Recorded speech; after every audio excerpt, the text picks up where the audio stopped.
नमस्कार. मला माहीत नव्हतं की पुरुष दिनही असतो. आता एक मेसेज आला त्याच्याप्रमाणे कळलं. किंवा त्या एका क्लासमध्ये असेल तर काही कल्पना नाही.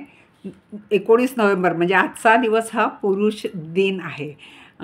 धनंजय देशपांडे या गृहस्थाने हा मेसेज त्यांच्या नावाने आलेला आहे. पुरुषावरती बोलू काही. मला हा मेसेज आवडला, खूपसा पटलाही खरंच. तर तुम्हाला मी वाचून दाखवते. महिला दिन जितक्या धडाक्याने साजरा होतो तितक्या धडाक्याने पुरुष दिन साजरा होत नाही, हे सत्य आहे. महिला दिनी महिलाच नव्हे तर पुरुषही महिलांना शुभेच्छा देतात, पण पुरुष दिनी त्यांना महिला शुभेच्छा देताना दिसत नाही. हे थोडं विसंगत वाटतं मला, म्हणून त्याबद्दल मी मनमोकळं करतो आहे. पुरुषांना हे आवडेलच, पण महिलांना पटावं या अपेक्षेसह बोलतो आहे. तुकड्या तुकड्यात कोल्याज असतो तसे माझे विचार तुकड्या तुकड्यात, पण सगळे मिळून एक सुंदर भावचित्र समोर ठेवतो आहे. हे सगळं मनोरथ म्हणजे शब्दांकन धनंजय देशपांडे यांचं आहे. एक लक्षात आलं की स्त्रियांशी जितकं जमत नाही तितकं पुरुषांची सहज जमतं, हेच सत्य आहे. काही स्त्रिया पुरुषांची जास्त मनमोकळं बोलू शकतात. त्यांचं सिक्रेट सांगण्यासाठी त्या पुरुषाचीच निवड करतात. त्यांना खात्री असते की तो कुठे सांगणार नाही. अत्याचार फक्त स्त्रियांवर होतात असं नाही, उलट स्त्रियांनी केलेल्या पुरुषावरच्या अत्याचाराची साधी दखलही घेतली जात नाही. कहर म्हणजे तो पुरुष चेष्टेचा विषय बनतो. कायदाही त्याच्यावर झालेला अन्याय सहजासहजी स्वीकारत नाही. आई आणि बायको या कात्रीत सापडलेला पुरुष हा सुद्धा स्त्रियांसारखं सहनशीलतेचं उत्तम उदाहरण असतो. घर तुटू नये म्हणून सर्वात जास्त प्रयत्न पुरुषही करत असतो. यशस्वी स्त्रीच्या मागे भक्कमपणे उभा राहणारा पुरुष असतो. मग तो घरातला पुरुष असेल नाहीतर बाहेरचा, पण पुरुष असतोच ना. पुरुषाचं प्रेम अव्यक्त असतं, त्याला कृतीची जोड असते, त्याला चार चौघात रडायचं स्वातंत्र्य नसतं.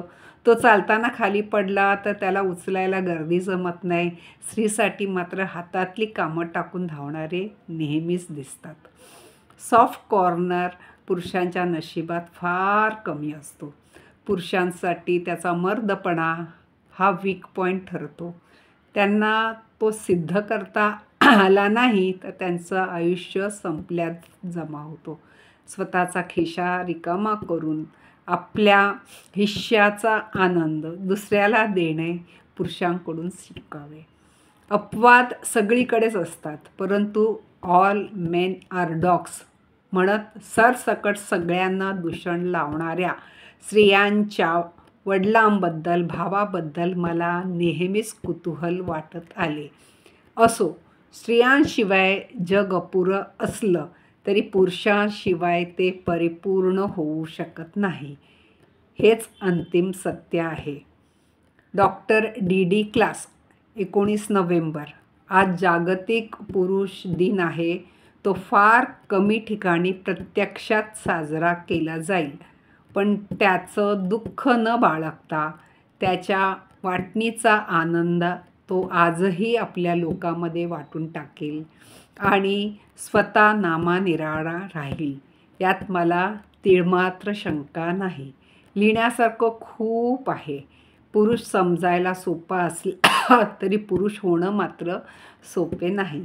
इतकं जरी सर्वांना समजलं तरी भावनिकरित्या कुपोषित राहिलेला घटक थोडाफार सुदृढ होईल. सगळ्या स्त्रिया काही मंथरा नसतात, तसेच सगळे पुरुषही दुर्योधन नसतात, हेही मान्य करावे लागेल. इतकंच. जागतिक पुरुष दिनाच्या हार्दिक शुभेच्छा देऊन थांबतो आता. धनंजय देशपांडे. आणि मी ह्या मताशी पूर्णपणे सहमत आहे. पुरुषांशिवाय आणि म्हणजे दोघांचं, स्त्रिया आणि पुरुषांशिवाय जग नाही. आणि जो काही ठिकाणी बऱ्याच ठिकाणी सगळीचकडे गरज नाही की प्रत्येक ठिकाणी स्त्री ही सहनशील असते. नाही, खूप ठिकाणी स्त्री ही अन्याय करणारी पण असू शकते आणि पुरुष बाहेर मनमोकळेपणाने त्याच्यावर होणारे अन्याय सांगूही शकत नाही.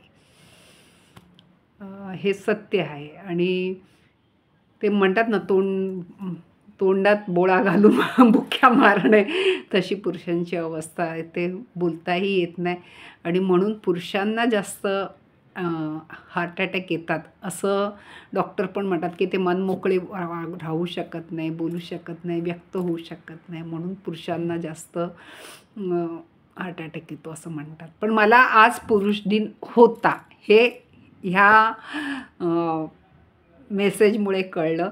मी सगळ्या पुरुषांना जागतिक पुरुष दिनाच्या शुभेच्छा व्यक्त करते. खरंच मला माहीत नाही, मी आता हा मेसेज झाल्यावर मी चेक करून बघणार आहे की खरंच आज जागतिक पुरुष दिन आहे का. तुम्ही माझं ऐकताय त्याबद्दल मी तुमची खूप आभारी आहे. पसंत आला हा संदेश तर जरूर कौतुकाची ताप द्या. धन्यवाद.